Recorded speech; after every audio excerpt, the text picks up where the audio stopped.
From the time I was born until now, the real GDP per capita in this country has gone up 6 for 1. I mean, nobody ever dreamt that would be possible. And when you look at what's happened in this country over 240 years, you know, it's an absolute miracle. When I went to Columbia Business School in September 1950, one woman in the class. I mean, this country moves forward, and you can't stop it. So I'm enormously I say the luckiest person born in the history of the world is the baby being born today in this country. And we will go and, you know, everybody, half the country always is going to be somewhat unhappy, close to half, about the last election. But I grew up in a household in the late 1930s. My dad was very Republican.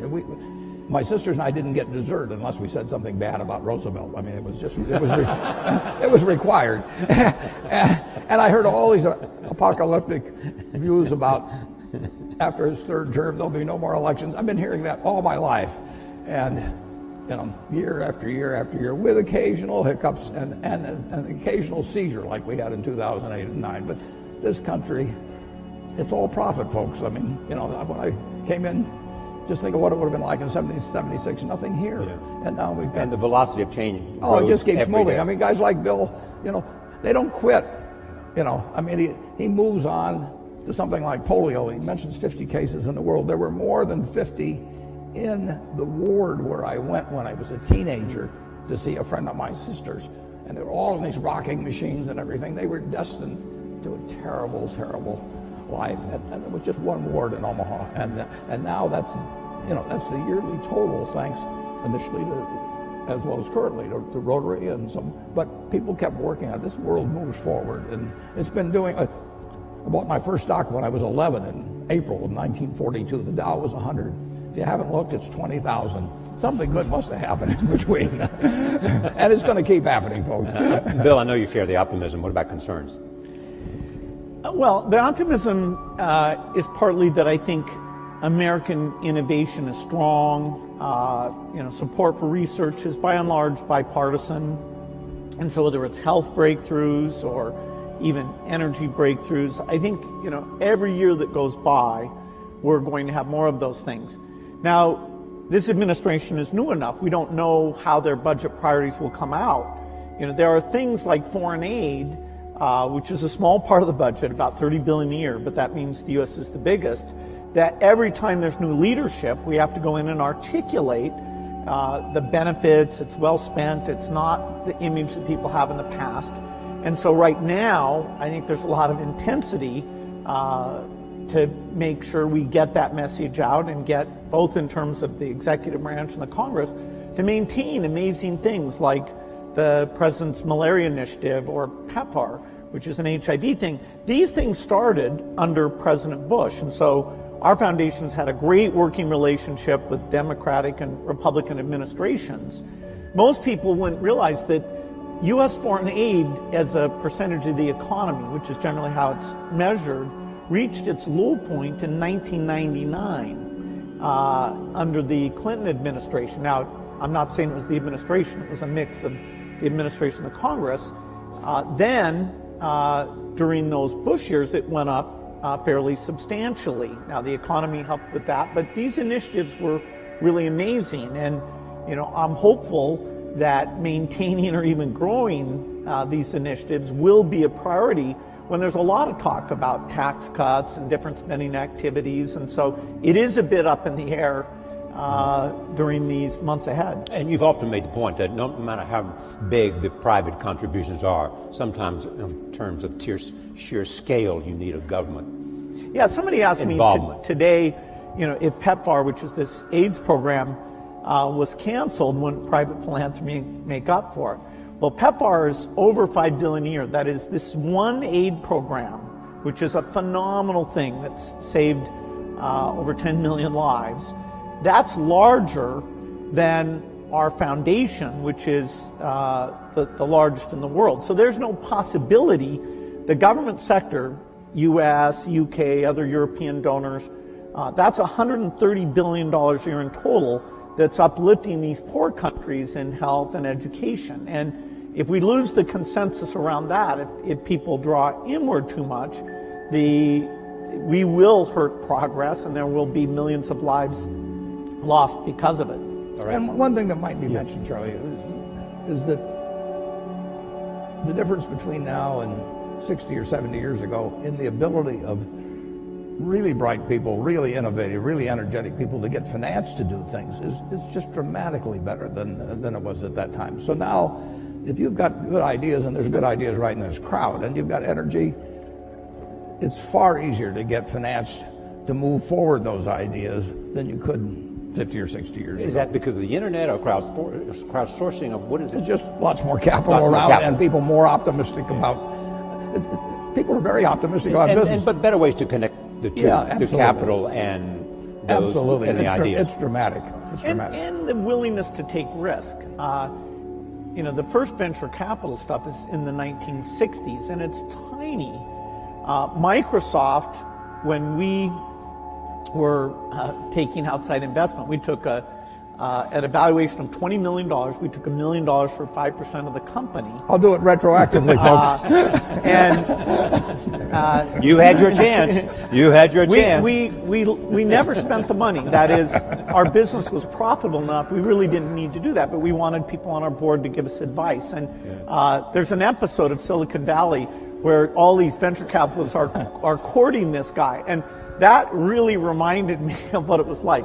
By that time, which was 1984, there were dozens of venture capitalists. And that's something that other countries have tried to duplicate. They have in small part, but not nearly as well. This willingness to take risks, the idea that if you have a failure, it's not a mark of shame, that, hey, what's your next startup going to be? You heard his secret, folks. He gets his ideas from Silicon Valley. Be sure to look. All right. Cards. Let's see where the cards are. Okay, number 3. Take the card right there. So you started this talk about how you'd able to make a model and it won't accurately predict what happens. And on the other side of the coin, I was wondering what happens when you create such well-developed predictive technology, and what are the ramifications and implications of that outcome? Well, I don't think our predictive technology, is going to be like an oracle. Warren's nickname is the Oracle of Omaha. But the percentage of times you can predict things like macroeconomics, because they involve emotional sentiment. We're a long ways away from that. The biggest modeling thing I'm involved in is a group that models diseases. So we look at HIV or tuberculosis and understand, okay, what do we have to do in terms of diagnosis and drugs to get these things down? Once we finish polio, we'll go on, and our next big challenge, which will take decades, but I expect will be done in my lifetime, is malaria eradication. So these models aren't nearly at the point where they can take human sentiment into consideration. The field of economics, a very basic question about what we should have done differently before the financial crisis, there really is no consensus, whether it's with the public or inside the profession of economists.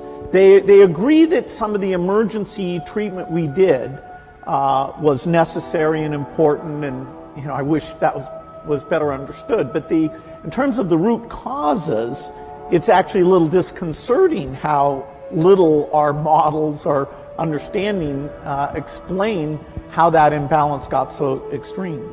All right, well, number 2.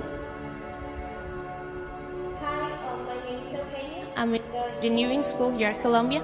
And I wanted to ask, you were talking about that you love reading. I wanted to ask if you have a particular book that it changed your life, like the way you think about things. And I also wanted to ask, what is the thing that you admire the most about each other? Like you, Bill, about Warren, and the other way around. Thank you. They sort of touched on the second question, but go ahead, they may want to add to it. Books, though, first. Changed your life. Well, a book did change my life, and it was by a fellow who taught here at Columbia, Benjamin Graham, and I read the book when I was 19 called The Intelligent Investor. And I'd been interested in investments since I was maybe 7 or 8, but I'd read every book in the Omaha Public Library by the time I was 11. So why do you think you were interested in investing when you were 7 or 8? because I was too dumb to get interested at 4. My dad had a very small investment firm, and I would just go down and I read all the books that he had there, waiting to go to lunch or whatever it might be, and then I went to the public library and read them all, and it just was a fascinating subject to me.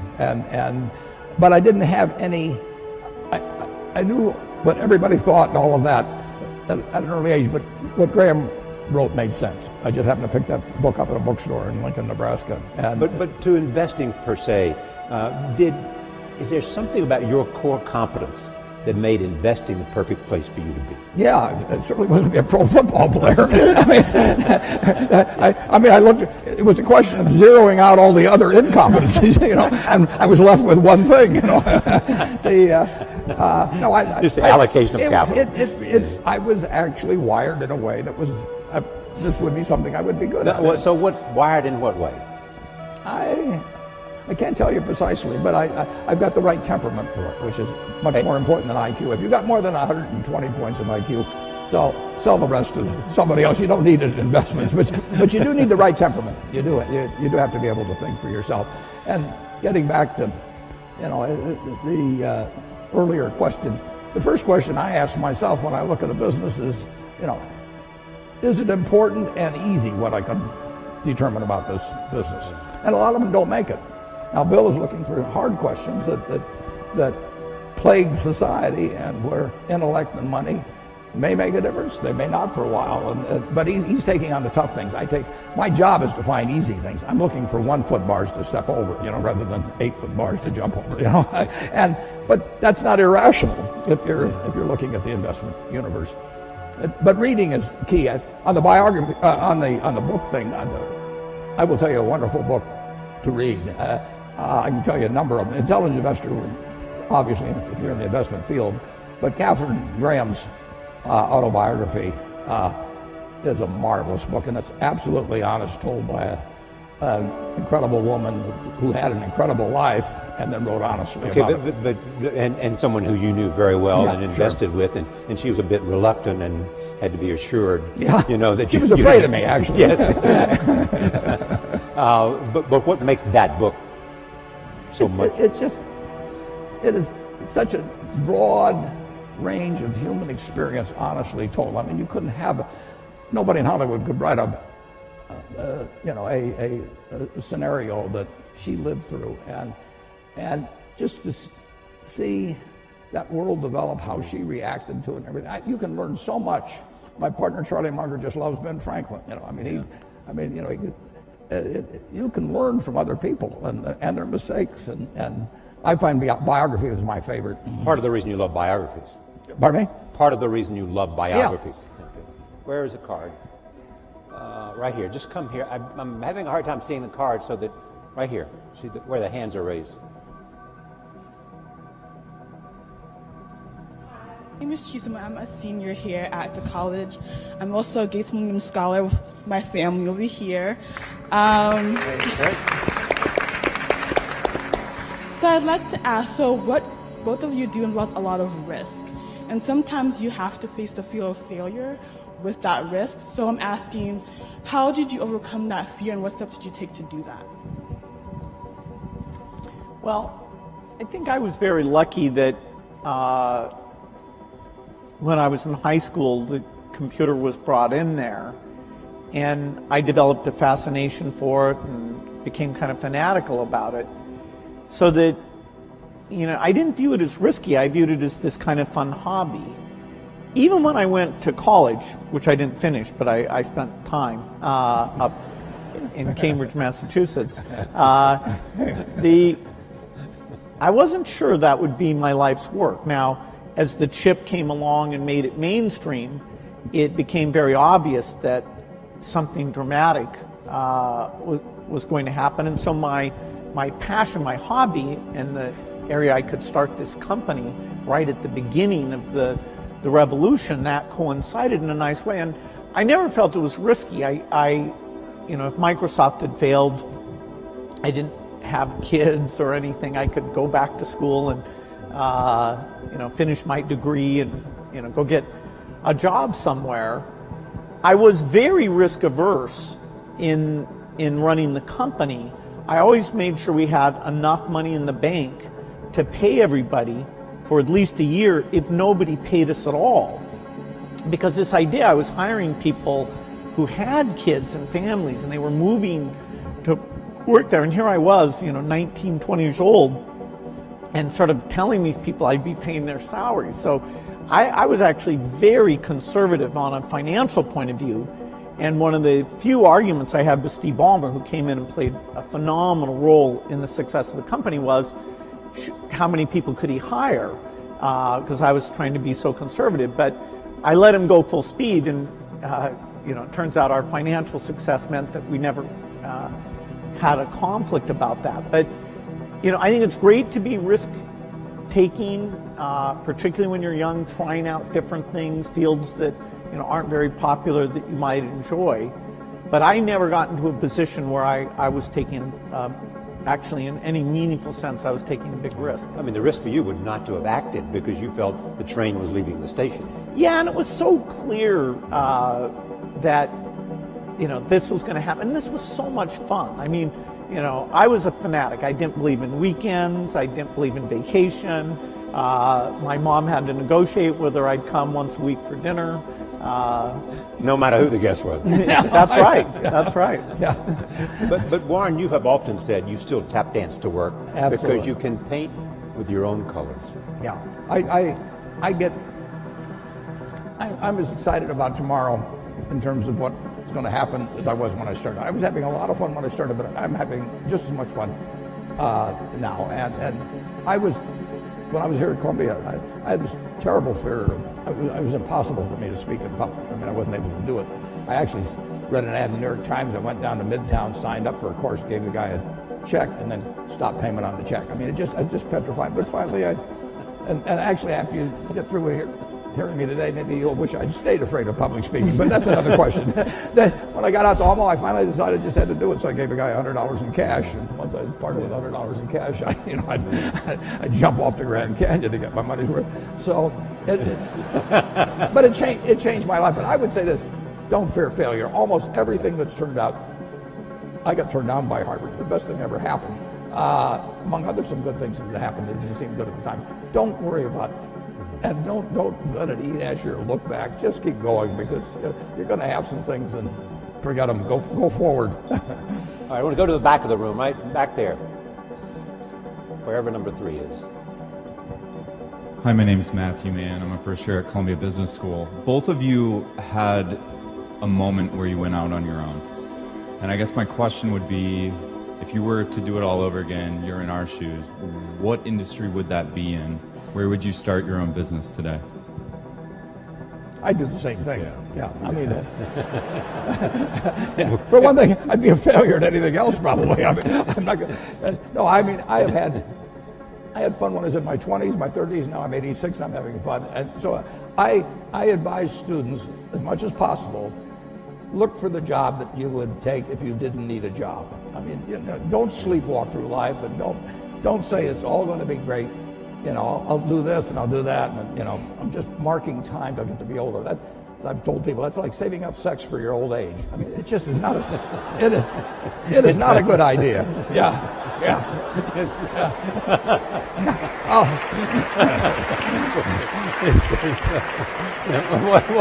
What are you urging them to do? I'll explain it. Just what I'm talking about. Now, you really want to be doing what you love doing, and you can't necessarily find it on your first job. Right. But don't give up before you find it. Bill, you've had the unique experience, A, because of your curiosity, B, because of your involvement in global health, to see the impact of a lot of other areas, whether it's biomedicine or whether it's a whole range of other things other than computer science. If you were going to drop out of Harvard today, which field would you be most likely attracted to? Well, I love the hard sciences, and there's some phenomenal things that people will get a chance to be part of. I'd still probably pick computer science, because the work in artificial intelligence today is at a really profound level. Our ability not just to play games, but that is a profound milestone, the AlphaGo work that the DeepMind people at Google were able to achieve. And that kind of technology is in all the leading companies and a lot of universities. With AI, creation of agents, the ability to read and understand material, it is going to be phenomenal. So anything connected with that, I think, would be an exciting lifetime career. I also think in energy, we have the imperative to have energy that's reliable, cheap, and clean. And no system available today can provide that, whether it's for rich countries or for poor countries. And so the innovations there will be profound, and there's many paths that could provide that solution. Finally, I think biology, it's the most thrilling time. We are going to figure out obesity, cancer, even things that are very hard like depression, because the mind is even more complicated than other parts of the body. I see this through the lens of the disease of the poor, the infectious disease, where new vaccines, new drugs, we are moving faster than ever. And some of these are platform technologies like DNA vaccines that are going to give us just that one thing, will give us lots and lots of solutions. And so working in that space is phenomenal. Now, I say this, to my children, and they may not want to do hard sciences. The one who's picked wants to counsel patients and be a doctor, and even more than the science piece, that relationship with patients is what grabs her. So everybody has their own taste, but in terms of big impact, those 3 hard science problems would be at the top for me. All right, next, right here, right next to number 1. Hello, thank you guys for being here. Also, thank you to Mr. Gates. I am also a Gates Scholar, and without your foundation, I wouldn't be here. Many industrial-based communities have been severely affected with higher levels of unemployment due to the increasing utilization of automation, which ends up displacing workers. What do you believe is a possible solution to unemployment arising from automation? It's a good question. Because there's a lot of talk about globalization and all of that, and a lot of other people step forward and talk about how technology and the impact technology is having on jobs and the demand for new kinds of skills. Yeah, and we were here in 1800 and conducting this, and somebody would point out that eventually tractors would come along and better fertilizer and everything, and that 80% of the people are now employed on the farm, and in a couple of hundred years it's going to be 2 or 3%. And what are we going to do with all these people? Well, the answer is we release them. Keynes wrote something about it in something called Essays on Persuasion. He wrote in 1930 about what a more prosperous society would become like. And he actually postulated that in 100 years, and we're now 87 years from then, that there would be 4 to 8 times as much output per capita. And he's remarkable, but he didn't quite get out, might get distributed. But the idea of more output per capita, which is what the progress is made on productivity, that should be harmful to society is crazy. I mean, the distribution may be a problem, but if one person could push a button and turn out everything we turn out now, is that good for the world or bad for the world? You'd have to figure out how to distribute it, but you'd free up all kinds of possibilities for everything else. So everything should be devoted initially to getting greater productivity, but people who fall by the wayside through no fault of their own, as the goose lays more golden eggs, should still get a chance to participate in that prosperity, and that's where government comes in. Bill, anything to add to that? Yeah, a problem of excess is a different problem than a problem of shortage. If all the tractors and computers stopped working, then we would have problems of shortage there. And we just wouldn't have enough people to make the output. A problem of excess really forces us to look at the individuals affected and take those extra resources and make sure they're directed to them in terms of re-education and incomes policies, and the need for labor in terms of smaller class size, helping handicapped kids, reaching out to the elderly. The demand for labor is not at zero. If you ever get to that point, fine, you can shorten the work week, and you'll be just fine with that. And so this idea of taking an individual who during their generation is affected, I think there's a lot to be learned about that, a lot of thinking we have to do. But the macro picture that it enables is an opportunity. Number two. Also, I'm urging people at the back so you have a chance. We want to go back up to the balcony as well. I see number 6. We'll come to 6 after 2. Yes. Hi, my name is Sam. I go to Columbia College, and my question is, what steps do you think need to be taken in order to improve public education, particularly in economically depressed areas of the United States? Bill was the one Bill's the education. Yeah. I think this is a super important issue because the dropout rates, although they've gone down a little bit, they're still very high and vary based on income. And even kids who graduate, a lot of them don't enter college, or they do enter college and they end up in these remedial courses for their reading or math capabilities. And those people have an extremely high dropout rate from higher education, and they can incur debt, they have a negative experience. So we have a long ways to go in education. There are some very strong points of light, like here in New York City, some of the charter schools are, with even less resources than schools at large, doing a phenomenal job of educating kids. There are a lot of countries, particularly in Asia, who, spending way less of their GDP on education, are doing a great job educating their kids. And it's not just the top 20%. Their bottom 20% is pretty phenomenal in the case of China, South Korea, and Singapore.